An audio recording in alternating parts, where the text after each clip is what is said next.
Amigos Vintas, hoy tenemos a un invitado de excepción para hablar de una de las mayores revoluciones que ha habido en la historia del fútbol. Por supuesto, hablamos del fútbol de la naranja mecánica de Rinus Michels y para ello tenemos con nosotros a Miguel Ruiz, que acaba de publicar un libro sobre esta efemérides. Concretamente, el libro se llama 1974, El legado de la naranja mecánica. Miguel, bienvenido a Vintage Football Stories. Es un placer tenerte aquí con nosotros.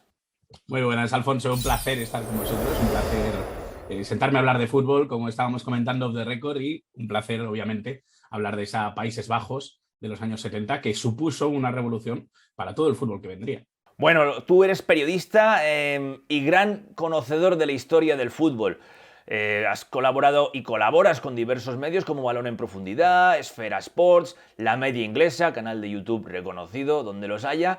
Y ahora acabas de publicar tu primer libro. ¿Por qué un libro sobre la naranja mecánica y no pues, sobre otros momentos importantes del fútbol como quizás la Francia de Zidane, Platini, el Brasil de Pelé, la Argentina de Maradona? ¿Por qué has elegido la naranja mecánica?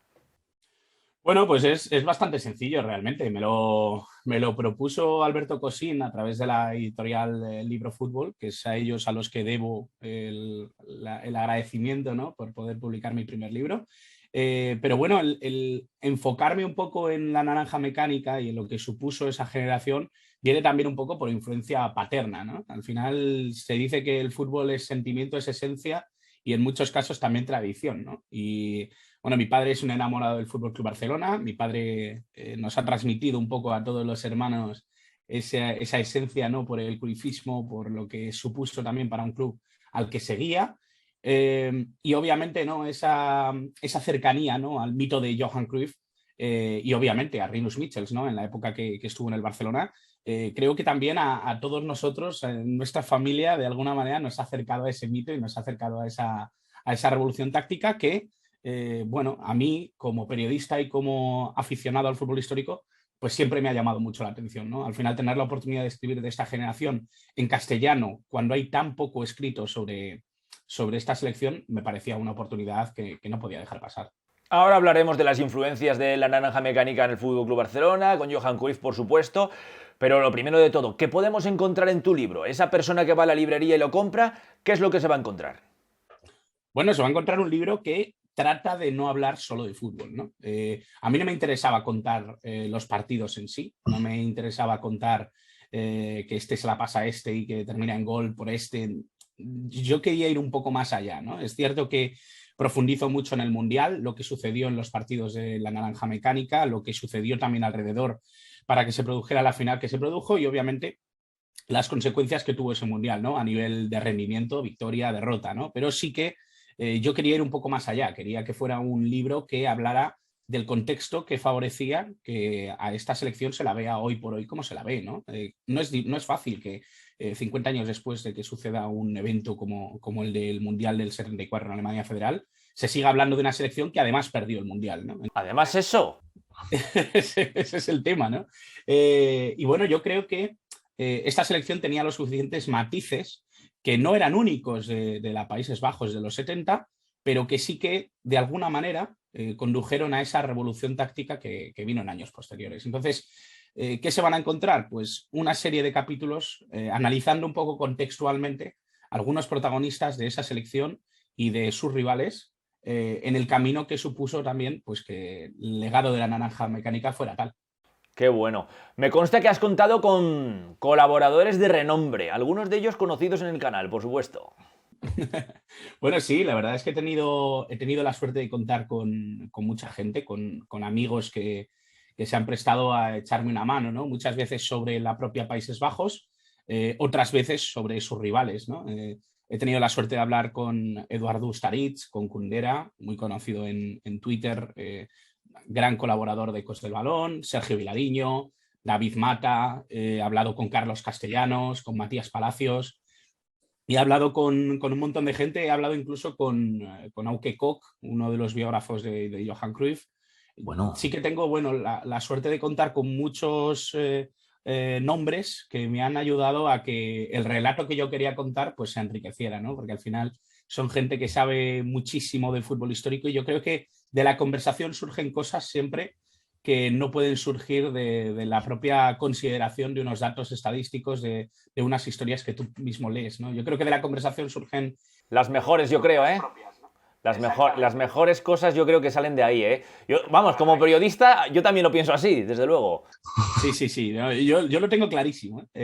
Sí que es cierto que, mira, hablando muchas veces con Carlos Castellanos he tenido la suerte de Wow. hablar muchas veces. Es una eminencia ese personaje. Evidencia y un fenómeno. La verdad es que tengo la suerte, la inmensa suerte de haber podido hablar con él o con Marcelo de la Fuente, ¿no? Que es un compañero que conocí a través de Twitter, además, que al final se dan esas cosas también en Twitter, ahora que somos tan dados a ver el lado negativo de Alguna cosa buena se cae por ahí. alguna cosa buena hay, ¿no? Marcelo de la Fuente, que es un compañero uruguayo, que ahora hablaremos seguramente de ese partido, ¿no? Y de esa generación, Seguro. pero con el que pude hablar muchísimo también de fútbol y al que agradezco enormemente siempre el poder sentarme a hablar de fútbol, ¿no? Yo creo que al final es eso, ¿no? La conversación y sobre todo la colaboración de gente que sabe incluso mucho, mucho más que tú, es algo muy enriquecedor, ¿no? Porque te da otras miradas, te da otra perspectiva y sobre todo te da la posibilidad de enriquecer un texto que al final no solo vas a disfrutar tú. Bueno, Miguel, si te parece, nos metemos en harina. Hablamos de ese fútbol de los 70 en Holanda, ¿te parece? Cuando tú quieras. ¿Tú crees que fue la mayor revolución de la historia del fútbol? Sí que es cierto que fue quizá un paso muy importante para que la revolución se produjera. Hay veces que cuando se habla de equipos que supusieron una revolución, llegamos a un error que es creer que un equipo puede cambiarlo absolutamente todo. No, Esto, claro. claro, al final es un paso muy importante. Yo creo que la Países Bajos de Rinus Michels es un paso importantísimo. Es uno de los pasos que quizá resuenan más por el fútbol que dejó ver en este Mundial del 74, pero ya había equipos y ya había selecciones que estaban intentando hacer un juego muy parecido, ¿no? Que tenían cosas muy interesantes. Se me viene a la cabeza Polonia, por ejemplo, que tenía una Bueno, selección claro. brutal, ¿no? En los 70, que Además coincidiendo con Holanda. correcto, sí, eso es. De hecho, en el libro hablo un poquito, ¿no? Doy una pincelada de esa Polonia. Quizá la que mejor lo hizo o a la que mejor le salió, principalmente por tener un genio en sus filas como era Johan Cruyff, fue la Países Bajos de Michels, ¿no? Pero todo eso era un viaje, ¿no? El mismo Rinus Michels muchas veces se ha quitado importancia con respecto a lo que supuso esa Países Bajos, principalmente porque él no dejaba de copiar o no dejaba de intentar influenciarse de equipos que ya ejercían de alguna manera ese juego, ¿no? En Argentina, en Brasil, en Uruguay, en los países, en muchos casos nórdicos, ya se estaba intentando jugar de otra manera. Estamos hablando de una revolución que tuvo muchísimos pasos, muchísimas paradas y que obviamente una de las más importantes fue esa Países Bajos del 74. Obviamente la revolución táctica, si no viene acompañada de la calidad técnica, se queda coja. Yo te quería preguntar, comentar, comúnmente siempre se ha dicho que el fútbol total fue una revolución principalmente porque a pesar de que comenzaban en los partidos con un sistema más o menos claro, sí que es cierto que luego, a medida que se desarrollaba el juego, las posiciones variaban. Todos atacaban, todos defendían, veías defensas presionando alto, veías delanteros bajando a recuperar, y eso sí que es cierto que para la época fue algo quizás novedoso. Es tanto como se dice, no había posiciones claras. Bueno, el tema es que no había posiciones claras relativamente. Es cierto que había mucha variabilidad. Había muchos jugadores que salían de posición porque una jugada requería de que hubiera un jugador en espacio libre. Esa búsqueda de espacios y el achique que se habla tanto, ¿no? El achique sudamericano que se produce durante, diría que 1 o 2 décadas, y que es tan importante, ¿no? Para entender lo que es realmente el fútbol total, el intentar que se juegue en menos espacio, el presionar para que tú tengas un espacio limitado y que obviamente luego la capacidad técnica te dé ese puntito de plus, ¿no? Es cierto que las posiciones varían muchísimo. Creo que hay jugadores que lo tienen muy claro, ¿no? Tienen muy claro cuál es su zona de influencia, pero de alguna manera sí que rompe con la posición estándar. Es decir, un lateral no jugaba como lateral solo, sino que se adaptaba a lo que necesitaba el contexto de juego en ese momento. Si Surveyor tenía que actuar como extremo derecho porque Johnny Rep se metía a jugar como delantero centro. Eso era una circunstancia de juego que Michels tenía ya contemplada y que obviamente le daba la libertad de alguna manera a Wim Surveyor para ocupar ese espacio. Johan Cruyff era un jugador completamente móvil. Yo en el libro digo que prácticamente era el director de orquesta dentro del campo. Una vez que pitaba el árbitro al inicio del partido, era Johan Cruyff quien mandaba. Si tú ves los partidos de esa selección del 74, se ve comúnmente a Johan Cruyff dirigiendo a los jugadores, diciéndoles por dónde tenían que aparecer, por dónde tenían que ocupar espacios. Y otro de los ejemplos muy, muy claros es el de Ruud Krol, que es un jugador importantísimo, que aparece muchas veces, incluso en segunda jugada, para intentar rematar en la frontal del área, ¿no? Es un lateral izquierdo con mucha llegada, con mucha pegada. O el caso de Ari Han, ¿no? Un futbolista que en esta selección juega prácticamente de central. Es algo difícil, ¿no? Hablar de posiciones fijas, ya digo, en este esquema, pero parte como central y termina casi como un interior. Y es un jugador que prácticamente durante todo el Mundial pasa un poco más desapercibido que algunos compañeros, teniendo una calidad futbolística brutal, ¿no? Y todo es porque sirven a un grupo, claro, de ocupar espacios y a un rol muy determinado, ¿no?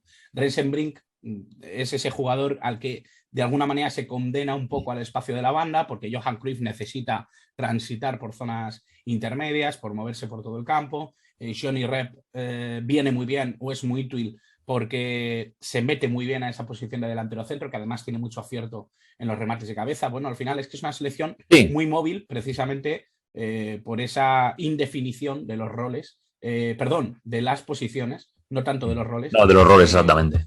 Como bien comentábamos. Bueno, yo he visto vídeos de la Naranja Mecánica en los que me llama poderosamente la atención el sistema de presión sin balón que tenían, ese pressing por todo el campo.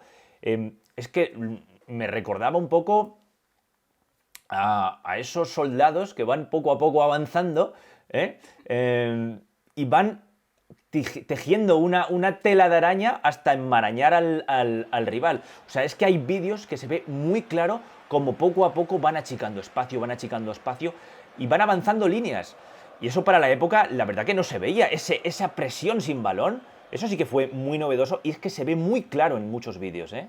Sí. Bueno, el tema de la presión es cierto que además es lo que tú dices, ¿no? Ha salido mucho en highlights de ese mundial, precisamente por lo novedoso que era ver a 5 o 6 jugadores presionando al que llevaba la pelota, ¿no? Era uno por uno, casi, ¿no? Pero el jugador rival veía que poco a poco se le iban cerrando las Totalmente. opciones, ¿no? Es verdad que es una de las imágenes quizá que más o que mejor describen lo que quizá era esa selección a nivel de presión. Es verdad que hay muchas lecturas, ¿no? De lo que es eso, porque es cierto que generalmente siempre se ven imágenes en los primeros partidos y en particular de uno contra Argentina en la siguiente fase de clasificación de grupos, en la segunda fase de grupos. Ese partido en particular fue brutal en cuanto a presión, que es algo que Michels ya decía, ¿no? que practicaban algunas selecciones en Sudamérica, sobre todo Osvaldo Zubeldía, ¿no? con esa generación prestigiosa de Estudiantes de La Plata de los 60, ya hacía algo muy parecido, ¿no? Al final, Rinus Michels lo que intenta es siempre recuperar el balón en posiciones ventajosas y limitar de alguna manera el espacio donde se jugaba, como bien hemos comentado. Miguel, si te parece, vamos a recordar un poco aquellos partidos del Mundial del 74, que es el cenit de ese fútbol total de la Naranja Mecánica. Porque Holanda estaba encuadrada en un grupo con Suecia, Bulgaria, Uruguay. Debuta en aquel Mundial frente a la selección charrúa. Tú sabes que el primer partido del Mundial es siempre muy complicado, mucha presión y más contra un rival pues como Uruguay, que en estas citas mundialistas se crece. Nada más lejos de la realidad. Uruguay 0, Holanda 2. 2 golazos de Rep. Ahí empezaron a quitarse un poquito el polvo, quitarse los nervios y empezaron a decir, hey, aquí hemos llegado para hacer grandes cosas. Sí, bueno, es que estamos hablando un poco de lo mismo, ¿no? Es una selección que es cierto que tiene bastantes problemas para clasificarse. Vamos a empezar por ahí. tiene bastantes problemas para clasificarse. Hay un robo flagrante en la fase de clasificación a Bélgica, que es una Bélgica también muy, muy bonita de ver, ¿vale? Todavía Michels no había tomado parte del equipo. Es cierto que es un equipo con muchos de los jugadores que luego participarían en el Mundial, pero ese partido contra Bélgica y ese robo arbitral, entre comillas, pero casi las podríamos quitar, rompen un poco con lo que estaba siendo esa Países Bajos, con muchas dudas, con un seleccionador completamente distinto. Llegan al Mundial y se enfrentan en el primer partido a Uruguay, que es una selección que sabemos que en ese momento había ganado 2 mundiales, además de los 2 Juegos Olímpicos anteriores. Cierto. Una selección que futbolísticamente creía mucho en su sistema, creía mucho en lo que podían llegar a alcanzar con los jugadores que tenían. Estamos hablando de una selección muy potente, una selección con Espárrago, que es un viejo conocido del fútbol español, con Mazurkiewicz, que para mí es el mejor portero sudamericano de la historia, con Juan Masnik, Pablo Forlán, que es el padre del futbolista que jugó en el Atlético de Madrid y en el Villarreal. Estamos hablando de una selección muy potente, una selección muy buena, pero que ya en un minuto 7 se encuentra con un gol de Johnny Rep que les pone el partido de alguna manera bastante bien orientado hacia la victoria, ¿no? Es cierto que son 2 goles, uno que llega muy pronto y uno que llega ya casi acabando el partido, los 2 de Johnny Rep, pero sí que es cierto que es un partido en el que se ve que Países Bajos va ganando confianza conforme pasan los minutos. Y eso es algo que proporciona, obviamente, una Uruguay que de alguna manera se ha quedado anclada un poco en el juego sudamericano de toque, de amasar el balón, pero a un ritmo que para los Países Bajos de Michels y en el ritmo en el que jugaba esta selección fue algo relativamente sencillo, ¿no? de desprestigiar o de echar por tierra. Bueno, su camino en la primera fase continuó con un partido frente a Suecia, sin goles, y cerró la primera fase, como tú bien sabes, en un partido frente a Bulgaria que no tuvo mayor trascendencia, 1-4, en un partido en el que todos los goles los marcaron los holandeses, incluso el de Bulgaria. Es verdad. Un gol en contra de Ruud Krol, si no me equivoco, sí. Bueno, ahí estábamos viendo cómo, en este caso Holanda, pasaba a la segunda fase como primera de grupo. Una segunda fase en la que era muy diferente a lo que podemos ver ahora mismo en las fases finales del Mundial. Era otra fase de grupos, que en este caso enfrentaría a Argentina, Alemania y Brasil. Hablamos del partido frente a Argentina. Claro, tú ves un Holanda-Argentina y lo que menos quizás te esperas es que haya un 4-0 a favor de cualquier equipo. Pero claro, es que 4-0 es mucho en una fase final del Mundial y en una segunda fase. Sí, es una goleada bastante llamativa.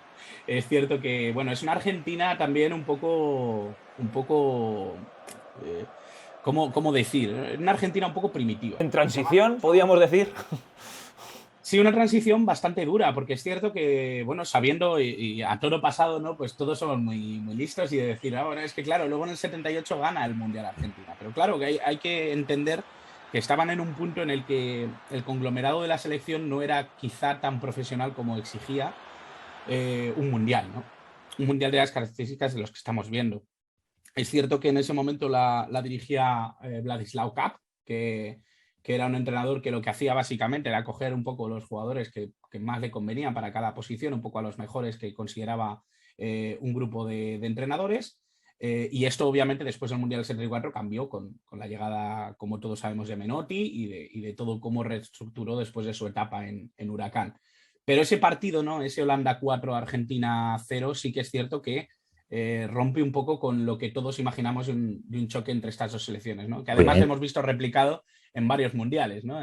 Yo creo que al final es cierto que es un choque con un aura y con una esencia bastante interesante. Y bueno, es un choque en el que se ve perfectamente lo que es esta Países Bajos. De hecho, los highlights de los que hemos comentado de la presión de varios jugadores al poseedor de balón. Hay una anécdota muy chula que cuenta que Perfumo decía... estaban en el descanso, si no me equivoco, y le exigían, no sé si era Carnevali o alguno de los jugadores, le exigían que presionara al que llevaba la pelota, y decía Perfumo que a cuál de todos, porque parecía que jugaban con varios balones y era imposible determinar quién de ellos llevaba la pelota, ¿no? Al final fue un no voy a decir un paseo, Pero pero sí casi. es verdad que Países Bajos se sintió muy, muy cómoda con la pelota. Johan Cruyff hizo un partidazo, marcó el primero y el último. Fue un partido brutal, ¿no? Para ver de verdad lo que era ese Johan Cruyff del seleccionado nacional. En el siguiente partido se enfrentan a la Alemania democrática, que no confundir con la otra Alemania, que es la que luego le virlaría el Mundial. Curiosamente, una Alemania democrática que en la primera fase había quedado por encima de sus otros rivales, de los otros alemanes. Y en este caso los holandeses ganan 0-2. Sí, sí, bueno, una selección de Alemania Oriental que era una selección muy interesante también. Es cierto que habían ganado a Alemania Federal. Se ha hablado mucho de ese partido y han sacado conclusiones quizá, yo creo que equivocadas, ¿no? Yo creo que erróneas. Yo creo que Alemania Occidental nunca hizo por perder un partido para que se quedara encuadrada la Oriental en el otro grupo, tal. Siempre se ha comentado esto, me parece absurdo, ¿no? Un gol que marca Sparwasser contra Sí. Alemania Occidental, que fue casi más importante que la propia clasificación, ¿no? Para Alemania Oriental eso fue Me lo creo. un triunfo, es así. Y bueno, es un partido que quizá es de los menos llamativos, aunque sí que es vistoso. Es un partido bastante parecido al de Uruguay. Es cierto que Países Bajos se va sintiendo más cómoda conforme pasan los minutos y es un partido en el que bueno, se empieza a ver un poco que esto es un tren de mercancías. Parece que si te despistas un momento, Países Bajos te puede hacer muchísimo daño y el control del partido fue prácticamente suyo todo el tiempo de juego. Bueno, y la clausura de esa segunda fase fue de traca. 2-0 frente a Brasil, sacándoles de quicio, incluso viendo malos modos en muchos jugadores brasileños que se veían totalmente impotentes ante este vendaval. Y en este caso Neeskens y Cruyff. En 15 minutos liquidan a la selección sudamericana. Sí, hay que decir que la primera parte es muy disputada. Es un partido que tiene muchísima violencia. Vamos a empezar diciendo esto. Sí, lo sé. Muchísima violencia, básicamente porque, bueno, Brasil se ve completamente superada. Se ve completamente superada y estamos hablando de la Brasil que bebe, de alguna manera, de la imagen y del recuerdo que había supuesto su participación en el Mundial del 70. Estamos hablando de cuando a uno le preguntan por una selección que tiene que ver a los que nos gusta un poco el fútbol histórico, y tú estarás acostumbrado, Alfonso, Sí. a que nos pregunten un poco, ay, ¿qué partido recuerdas? ¿Qué partido te parece que es bonito de la historia de los mundiales? Siempre nos vamos un poco a los partidos que jugó esa Brasil del 70, ¿no? La de los 5-10, la de Clodovaldo, la de Tostão, la de Pelé. Pero claro, esta selección ya era otra, ¿no? Esta selección, 4 años después, había perdido algunos de sus mejores jugadores, estaba en plena transición con respecto a otra idea de juego, de alguna manera Lobo Zagallo ya no podía contar con efectivos que eran muy importantes para intentar llevar a cabo lo que él quería. De hecho, de cara al 78 se ficha Coutinho, que es un entrenador completamente distinto a lo que había habido en Brasil. Se empieza a profesionalizar de alguna manera al atleta brasileño, de alguna manera se cambia mucho esa perspectiva del jugador técnico, del jugador vistoso, se empieza a cambiar un poco con respecto a esa llegada de los 80, que veríamos luego con Zico, con Sócrates, con esa generación del 82, ¿no?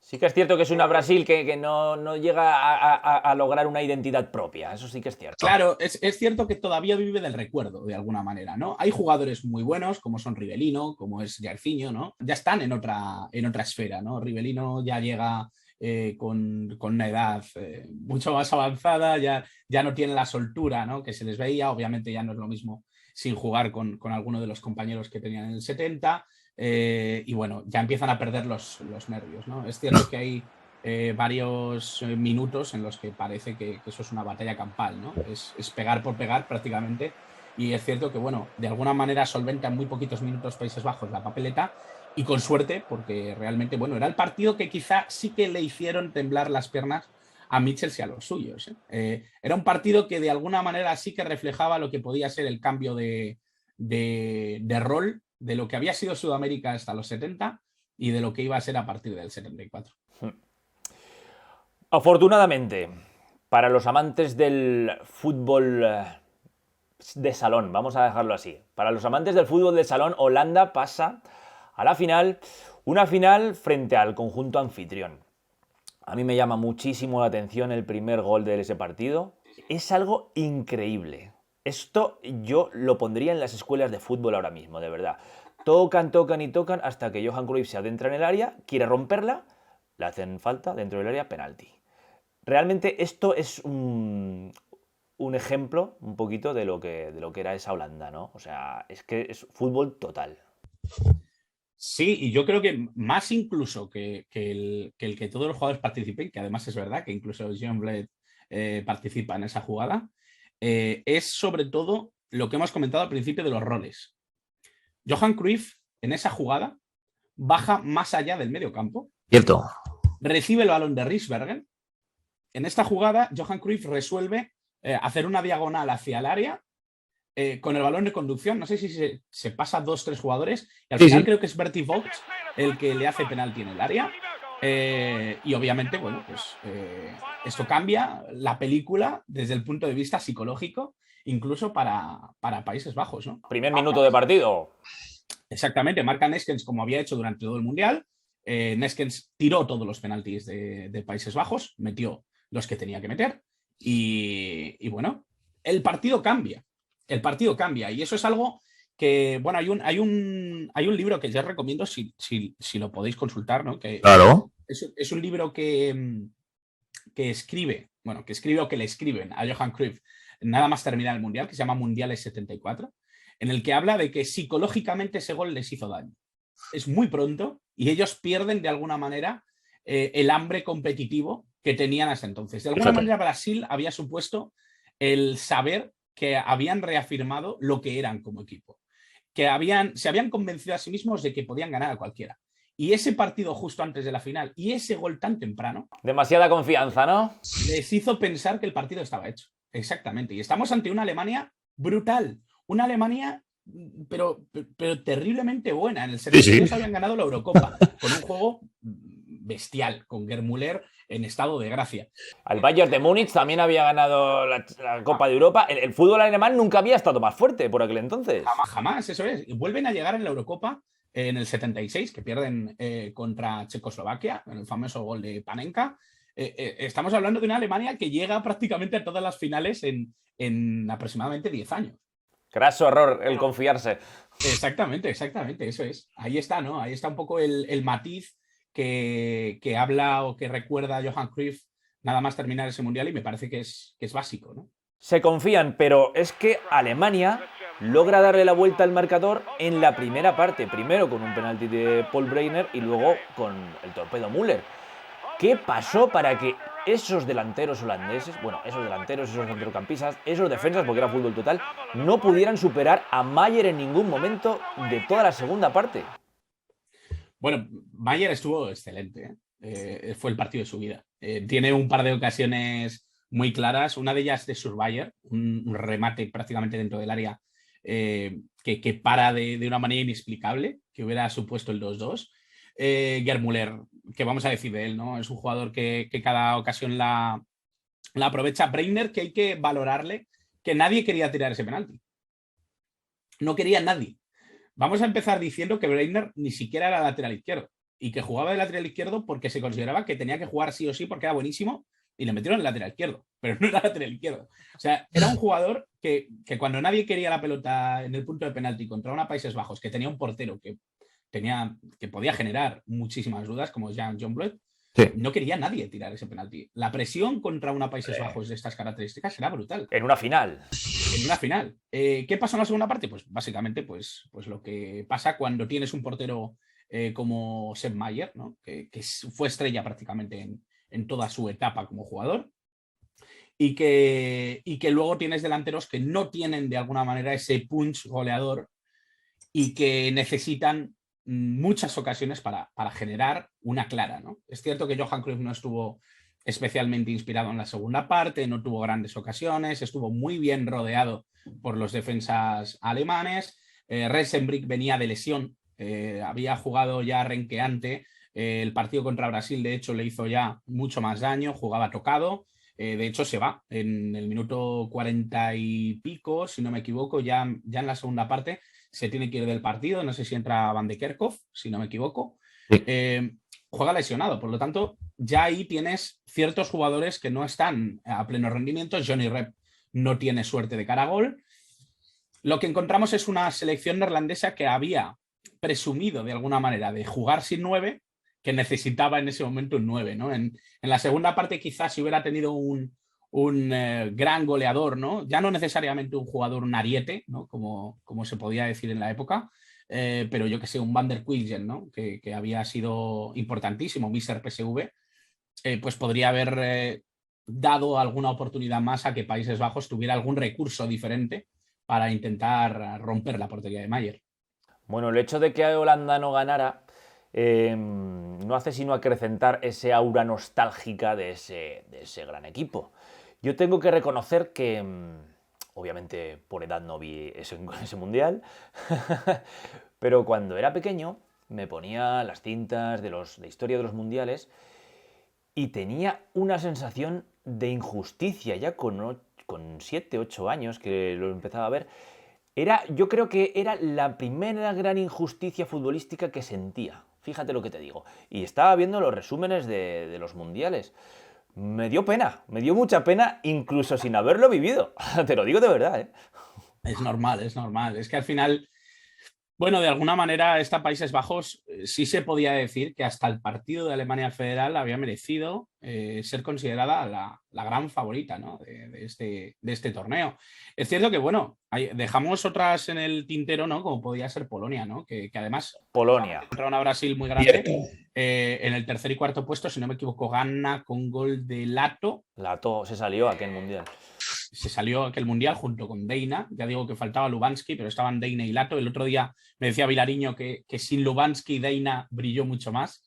Y eso es algo completamente cierto, ¿no? Pero fíjate de lo que estamos hablando, ¿no? Que incluso con esas selecciones brillantes, ¿no? Alrededor, selecciones que se quedaron por el camino como Brasil, como Argentina, estamos hablando de una Países Bajos que parecía que no le temía absolutamente a nadie. Y en una final en la que quizá te pasas un poco de confianza, te lo rompen todo y bueno, al final te tienes que quedar en el camino, ¿no? Yo creo que al final, fíjate, te voy a decir una cosa que yo he pensado mucho durante la composición del libro, y es que... no me vayas a decir que Alemania siempre gana. No te voy a decir... No, hombre, eso sería caer en la habitualidad. No, lo que te iba a decir es que, fíjate, yo creo que no se recordaría tanto a Países Bajos si no hubiera perdido ese mundial. Totalmente de acuerdo.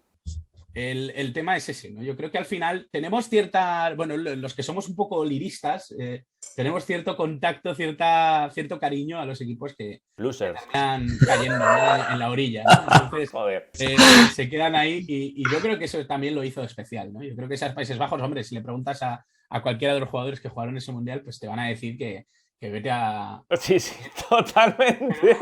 Pero la sensación real, ¿no? De que el misticismo de este equipo reside también en su derrota, yo creo que es algo fundamental. Y más aún cuando 4 años más tarde les vuelve a ocurrir lo mismo contra el equipo anfitrión. Ahí quizás tuvieron incluso, vamos a dejarlo así, en aquel mundial sí que es verdad que luego por las circunstancias Argentina machaca, pero en el último minuto es que tienen una en el palo, en el Mundial del 78. No se puede tener más mala suerte, de verdad. Y eso que en esa final sí que había un delantero centro, que era Dick Naninga. Pero les faltaba Cruyff. Les faltaba Cruyff y les faltaba sobre todo puntería, ¿no? Reisenbrink tuvo muy mala suerte. Es así, es algo que se tiene que decir. La suerte influye en el fútbol y la suerte es algo muy potente en el fútbol y es algo que muchas veces se nos olvida, ¿no? Y parece que merecer es algo que existe de verdad y merecer no existe. Merecer en un juego en el que dependes de que un balón entre por una portería de X metros, eso de merecer es muy difícil, ¿no? Yo creo que al final interviene mucho más la suerte. Ese 3-1 que termina cayendo del lado argentino, ¿no? En una Argentina ya entrenada por Menotti, una Argentina que había cambiado muchas de las cuestiones relacionadas con el equipo nacional, que prácticamente, si no me equivoco, en esa Argentina del 78, hablé con Kempes hace unos años y lo que me decía era que él era el único jugador que jugaba en Europa en ese momento. Yo creo que eso también influyó mucho en lo que fue la composición del equipo que tenía Menotti, ¿no?, en sus manos. En el 78 era una Argentina que creía en sí misma, que tenía ganas de hacer cosas distintas y obviamente, bueno, Mario Kempes volvió a ser Mario Kempes, volvió a ser el jugador que todo el mundo esperaba en ese mundial y contra Países Bajos en esa final. Recordemos que llegan empatados al tiempo de prórroga, terminan los 90 minutos reglamentarios y que en la prórroga, bueno, pues tanto Kempes como Bertoni pues rompen absolutamente con los planes de la selección neerlandesa. ¿Tú crees que con Cruyff en el equipo quizás el destino hubiera sido diferente? Bueno, era un Cruyff ya de salida, era un Cruyff ya de que estaba en un estado físico y anímico completamente distinto en el 78. Es cierto que había jugado prácticamente toda la clasificación, esto hay que decirlo también. Bueno, se conspiró muchísimo con las razones. Madre mía. Cruyff no iba a Argentina porque había una dictadura. Bueno, esto es francamente muy poco creíble. Se ha hablado mucho de que realmente lo que influyó en Cruyff fue que le secuestraron a él y a su familia poco tiempo antes y que realmente eso influyó muchísimo en su decisión, ¿no? Tenían mucho miedo a que pudiera pasar algo parecido. Argentina no era un país seguro en aquel momento. Y yo creo que eso influyó muchísimo, ¿no? Pero había jugado prácticamente toda la fase de clasificación, había jugado, si no me equivoco, la Eurocopa anterior. Es cierto que a lo mejor venga ganado quizá en madurez, en liderazgo y en tener un jugador que asustaba ya simplemente con que estuviera dentro, ¿no? Pero no sé, al final es eso, ¿no? Es jugar fútbol ficción. Hubiera crecido, seguro que hubiera crecido. No sé si hubiera ganado, pero seguro que hubiera crecido.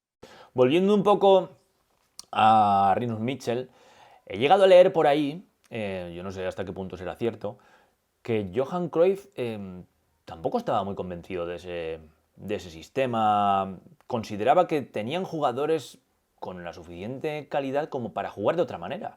No sé si esto es una leyenda urbana, si sabes si hay algo de cierto en eso.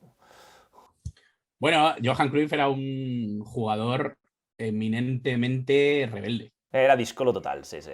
Es que era una crata. De hecho, bueno, esto antes lo he anticipado un poco y lo comento ampliamente en el libro, pero realmente cuando Rinus Michels hacía una alineación y cuando Rinus Michels ponía un planteamiento del partido delante de los jugadores, todo acababa una vez que pitaba el árbitro. O sea, Johan Cruyff era el que mandaba en el campo.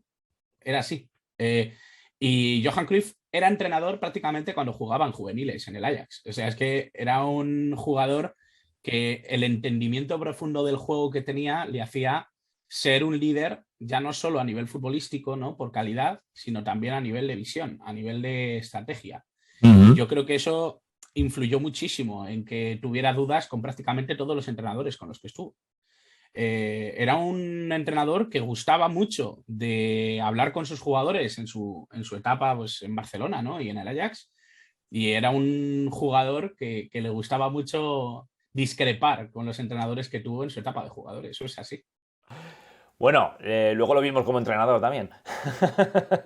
Exactamente, es que es eso, ¿no? Al final era un personaje muy, muy llamativo. Mira, ha sacado Miguel Lourenço Pereira Sí. un libro, creo que todavía solo está en portugués, un libro que va a hablar muy claramente de la personalidad de Cruyff real, que de alguna manera también a muchos que durante mucho tiempo hemos idealizado, que tenía razón en todo y demás, era una personalidad también un poco curiosa, una personalidad que a nivel futbolístico era brillante, pero que tenía sus aristas y que eso obviamente muchas veces no se ha tratado simplemente por la devoción que se tiene a su figura, ¿no? Pasa un poco pues como con las grandes figuras como Pelé o Maradona, que prácticamente cuesta decir algo negativo, ¿no?, de lo que era su personalidad en mucho tiempo.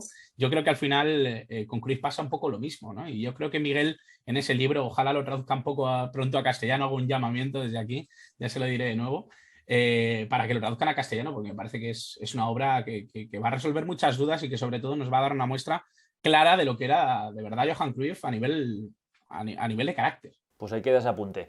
Miguel, ha sido un placer tenerte con nosotros aquí en Vintage Football Stories. La verdad es que hemos disfrutado muchísimo con la conversación contigo y bueno, desde aquí solo nos queda lanzarte el guante si alguna vez te apetece charlar de la historia del fútbol. Nosotros estaríamos encantados de tenerte como invitado porque eres una persona que respiras y sudas fútbol por todos los poros, la verdad, ¿eh? Nada, ha sido un placer absoluto para mí, Alfonso. Es un gustazo, siempre que quieras. Ya sabes que estaré encantado. Tiempo tengo poco, pero Eso, estamos todos parecidos, ¿eh? estaré encantado de gastarlo aquí hablando de fútbol, porque de verdad que he disfrutado mucho. Hacía mucho que no me sentaba a hablar tanto de fútbol y estar tan a gusto charlando sobre fútbol histórico. Así que un placer de verdad para mí. Muchísima suerte con el libro. 1974, El legado de la naranja mecánica. La verdad que es un libro de cabecera para todos los amantes del fútbol de salón. Miguel, muchísimas gracias y mucha suerte, de verdad. Gracias, Alfonso.